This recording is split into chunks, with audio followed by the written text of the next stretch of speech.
The role of collaboration and NGOs. Welcome to the role of collaboration and NGOs. Today we make an important shift from individual action to collective impact. As teachers, you do incredible work on your own, but imagine the powerful of multiplying that effort through partnership with local NGOs, parents, and even other schools. Environmental education doesn't need to stay within the four walls of your classroom. When we collaborate with others, learning becomes richer, more real, and more lasting. This session will show you how collaboration can bring your lessons to life, how to invite NGOs to support your projects, how to involve families and communities, and how to turn classroom lessons into school-wide or even town-wide campaigns. You'll hear practical ideas, success stories, and creative ways to get started, even with limited resources. Collaboration brings new energy, new tools, and a shared sense of purpose. So, as we begin, ask yourself, what if we didn't have to do this alone? Let's explore how working together can help our students become not only eco-aware, but eco-active citizens.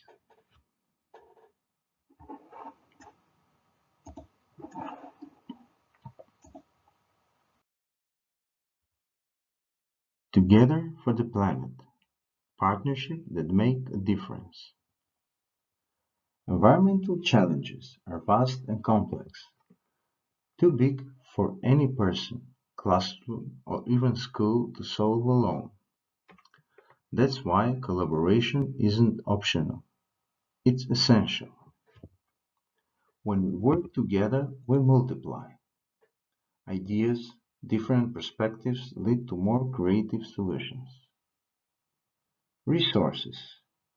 NGOs may bring materials, tools, or guest speakers that school cannot easily access. Reach. Messages spread further when families and local communities are involved. As educators, we don't need to be sole drivers of change.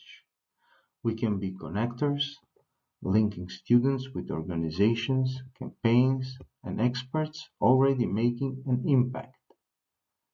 Think of it this way: a single class project can become a school-wide initiative when parents support. A tree planting day becomes a town event when a local NGO joins in. A student idea becomes a national campaign when shared through collaboration networks. So today, let's shift our mindset from what can I do alone to what can I work with and what can we achieve together.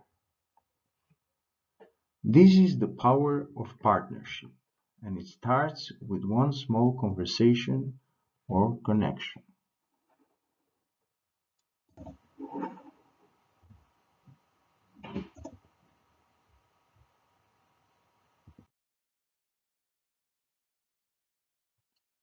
Stronger together. Non-governmental organizations, or NGOs, are not just external organizations doing their own thing. They can be incredible partners in education. NGOs are often on the front lines of sustainability, working on conservation, climate change, recycling, green technologies, and more. What they bring is not just knowledge, but experience, real people solving real problems.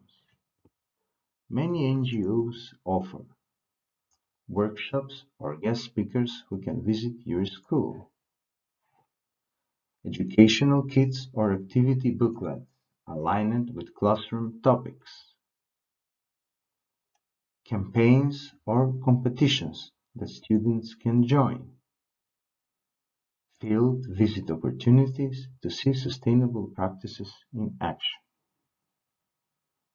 By collaboration with NGOs, you can bring real-world learning into your lessons. Imagine a biology lesson enhanced by a wildlife NGO talking about biodiversity. A civic education class partnering with an NGO that promotes waste reduction. A school campaign co-designed with an environmental group that helps students lead a recycling week. The key is not to see NGOs as external, but as extensions of your teaching team. Even small NGOs in your local area can provide authentic context, stories, and inspiration. So, how can you find the right NGO? Start locally. Who's already working in your community? Ask colleagues. Have any teacher collaborated with NGO before? Reach out. Many NGOs welcome partnership. They just need to be asked. Remember, you don't have to do this alone. These organizations exist to make a difference, just like you do.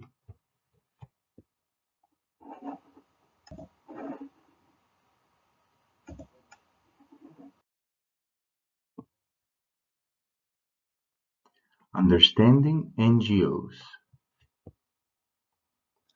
Let's talk about how NGOs make learning come alive, not just through support, but through active participation in the teaching process. First, consider co-teaching opportunities. Many NGOs are happy to join you in the classroom, not to replace you, but to enrich the experience. Imagine a recycling expert co-leading a science lesson, or a climate activist guiding a group discussion on geography class. Their authentic voice brings credibility and inspiration. Then there are eco-campaigns. NGOs often run projects such as plastic-free school initiatives, tree planting month, awareness walks or cleanup drives. These campaigns give students a cause to rally behind, something beyond homework and grades. They get to be part of something bigger than themselves. When students work alongside professionals, they gain a sense of purpose, real-world communication skills, confidence that their actions matter. It's also a chance to integrate across subjects. For example, a poster-making campaign combines art and environmental studies. A letter to the mayor about pollution mixes civic education and language skills. An NGO-led workshop on sustainable food connects biology with daily life.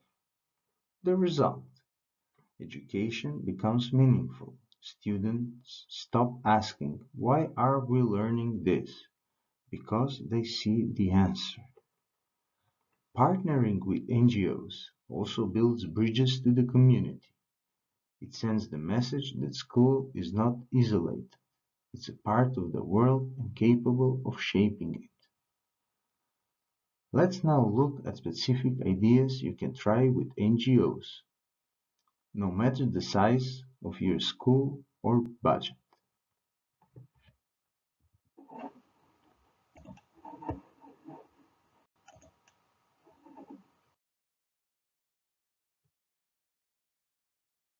Benefits of partnering with NGOs. Now, let's take a closer look at why collaboration with NGOs can be such a powerful tool in environmental education. Resources and workshops. Many NGOs provide free or low-cost resources, from printed guides and curriculum supplements to full training sessions for teachers. These resources are often hands-up, up-to-date, and locally relevant, giving us tools we wouldn't otherwise have. Imagine teaching recycling with access to real sorting bins, or climate change with interactive maps from professionals. It elevates the learning experience. Guest speakers. NGOs are filled with experts and activists who can bring environmental issues to life. A biologist, an engineer working on solar panels, or a waste management specialist can add a real-world dimension to what students learn in textbooks. Guest talk break routine and give students the chance to ask questions directly to those in the field. That kind of authentic connection sticks. Field trips and campaigns. Many NGOs help coordinate community cleanups, tree planting, or field trips to eco centers or nature parks. These experiences are immersive and memorable, and they give students the opportunity to apply what they've learned in the classroom to real environments. And beyond just knowledge, they build values, teamwork, responsibility, and care for their surroundings. In short, NGOs help us expand the classroom into the world. They support us in making environmental education more authentic, engaging, and empowering. Next, we'll look at specific examples of collaborations you could explore in your school.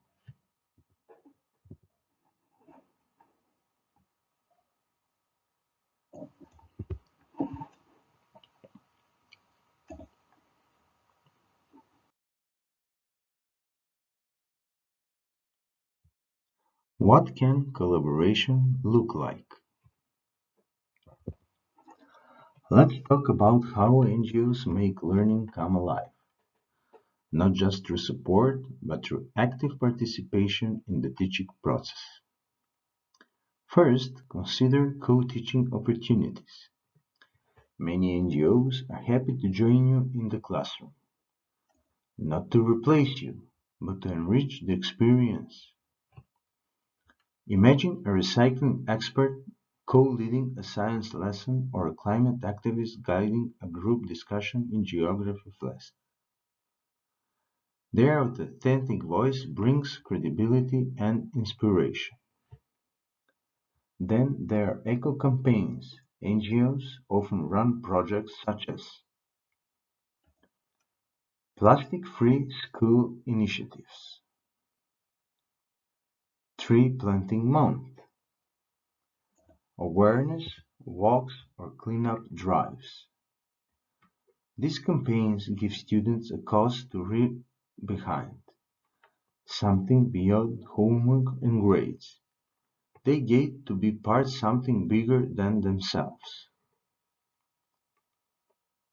When students work alongside professionals, they gain a sense of purpose, real-world communication skills, confidence that their actions matter. It's also a chance to integrate across subjects. For example, a poster-making campaign combines art and environmental studies. A letter to the mayor about pollution mixes civic education and language skills. An NGO-led workshop on sustainable food connects biology with daily life.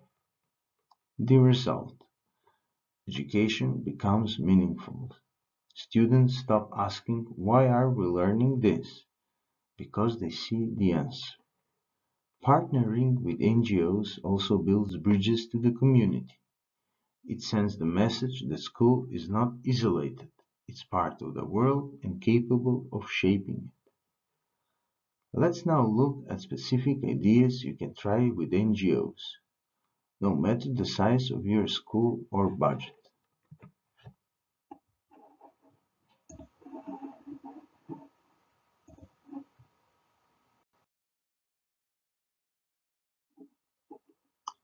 Case study example. Let me share a powerful transformation story that illustrates how collaboration can completely reshape a learning environment. On the left, we see the before, an ordinary gray schoolyard. It's functional but uninspiring. Students pass through but don't interact with the space. There's no sense of ownership, no connection to nature, no spark. Now look at the after photo on the right. This one empty space is now a thriving school garden with planter beds, seating, trees, and even student-made signs. It became a learning hub, a place where science, art, and environmental responsibility come alive. How did this happen? Through collaboration. A local NGO donated seeds and gardening tools. A nearby nursery provided training on native plants. Parents volunteered for weekend builds. Students were involved from day one, designing, planting, and caring for the space. This wasn't just about planting tomatoes. It was about planting a mindset of teamwork, sustainability, and pride in shared success. And here's the best part. This didn't require a big budget. It required a vision, coordination, and community. So ask yourself, what empty yard exists in your school or subject? And who could you bring in to help transform it?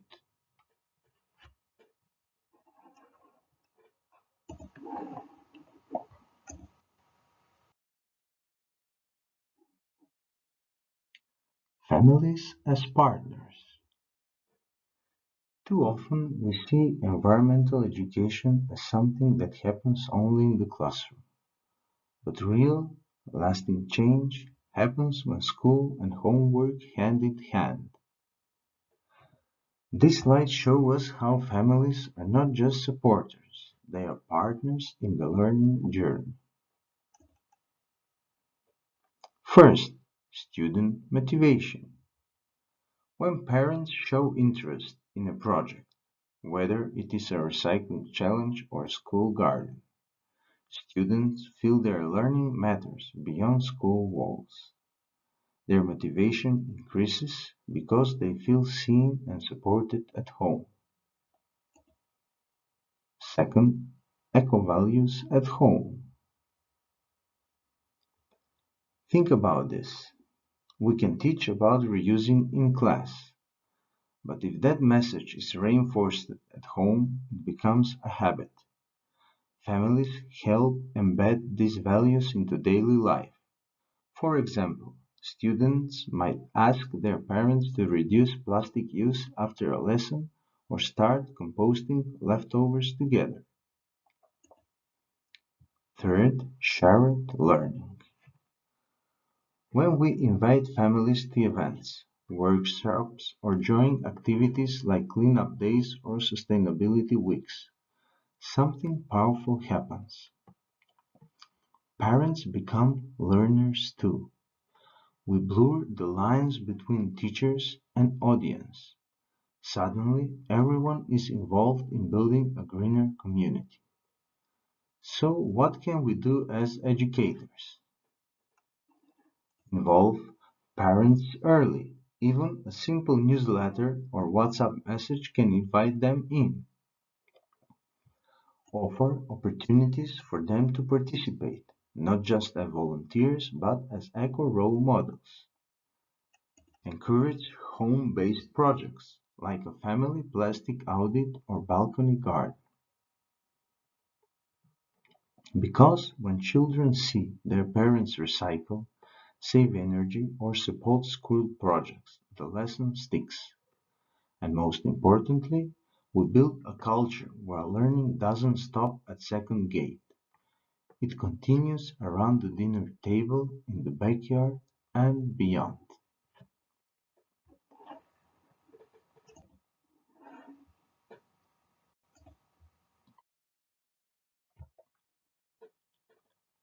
From local to global.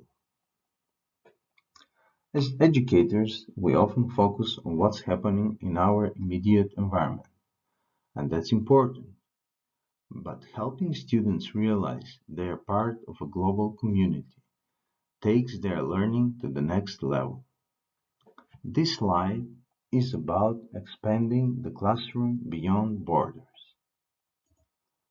E-twinning projects.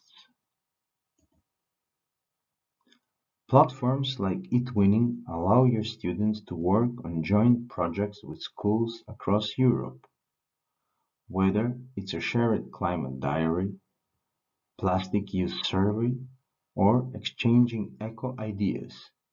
They collaborate on real environmental topics. These projects give students a chance to understand how others are approaching similar issues and to feel part of something bigger. Video calls with partner schools. Technology makes connection simple. Organize a virtual exchange, a Zoom call with a class in another country. Students can ask questions like, what's the biggest environmental issue in your city? What's one thing you're doing to help? It's a real-time cultural exchange and builds empathy and curiosity. Shared changes. Set up a monthly challenge both schools can participate in. For example, 1 week no plastic, walk or bike to school week, plant a tree challenge. Let students present results, discuss struggles, and celebrate success together. These types of exchanges broaden minds. They show students that while environmental challenges may be different in scale or form, the core values sustainability, respect, action are shared. And for you as teachers, you're not alone. Collaborating with peers abroad can bring free, fresh ideas, new teaching materials, and a support network. In the next activity, we'll look at how to start a global classroom connection with just one email or shared Padlet board.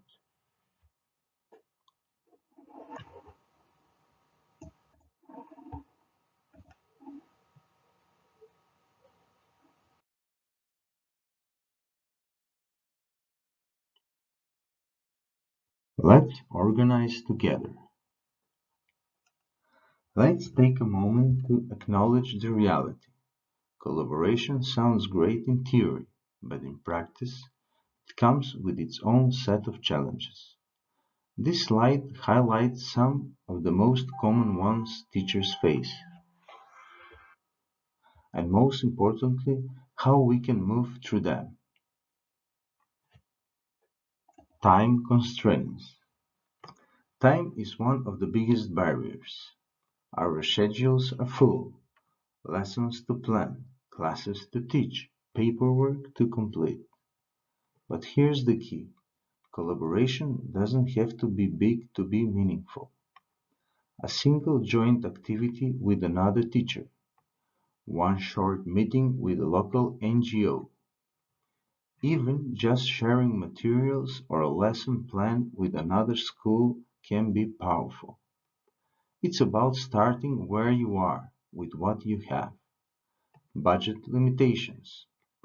Not all schools have funds for trips, materials, or guest speakers, but many NGOs offer free programs, toolkits, or even digital sessions. You can also apply for microgrants through school networks, involve the parent community with in-kind donation, soil, plants, materials, or run fundraisers linked to environmental goals like recycling drives or upcycled art fairs. Creativity often grows stronger within limits, communications barriers. Sometimes it's just hard to get the right people talking, whether it's between teachers, parents, or external partners. That's why having a small, clear goal makes a difference. For example, instead of saying, let's partner on sustainability, say, can we co-host a plastic-free week in April? Use tools teachers already know, like WhatsApp groups, Padlet, or Google Forms, to stay in touch. Final thought. Facing these challenges doesn't mean we stop. It means we start smarter. Sometimes even sending that one email to a local NGO or having that first 15-minute planning meeting with a colleague is all it takes to get the ball rolling. Together, let's shift the mindset from "it's too hard" to "what's one small step we can take today?"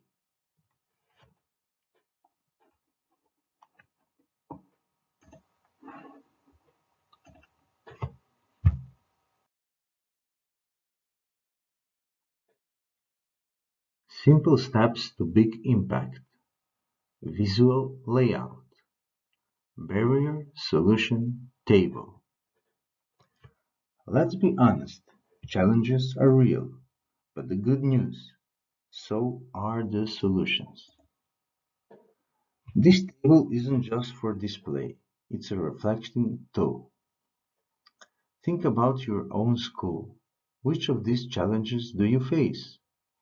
No funding? NGOs are often open to helping with materials. No time? One impactful day is better than none.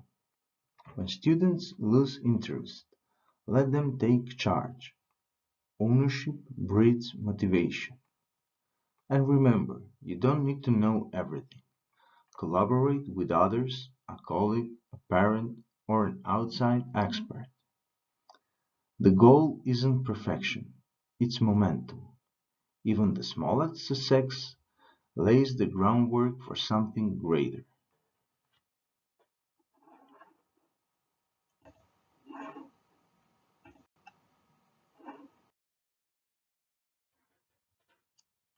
Who could you collaborate with? Now it's your turn to reflect.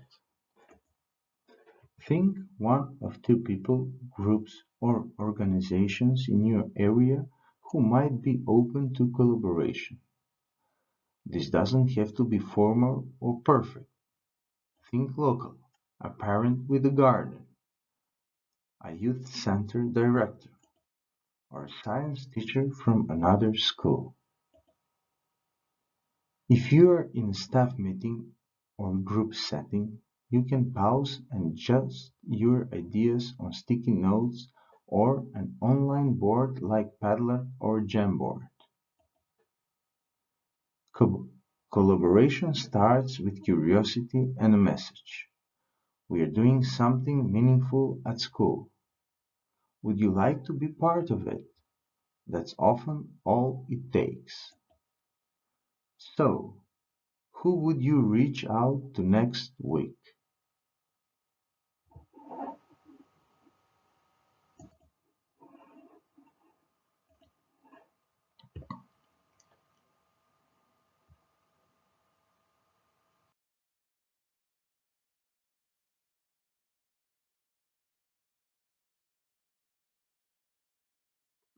Partnership is power. Thank you for walking through this journey with us. Today, you didn't just learn about collaboration, you saw its potential. You saw how partnership, small or large, can elevate a single lesson into a community-wide movement. You don't need to wait for the perfect conditions or official approval. You just need a reason, and you already have one: our planet and the next generation. Let's keep connecting. Share your wins, ask for support, open your classroom doors, and invite others in. Because partnership isn't just helpful, it's powerful. And you, as educators, are the link that makes it happen. Let's educate together. Let's grow together. Let's change together.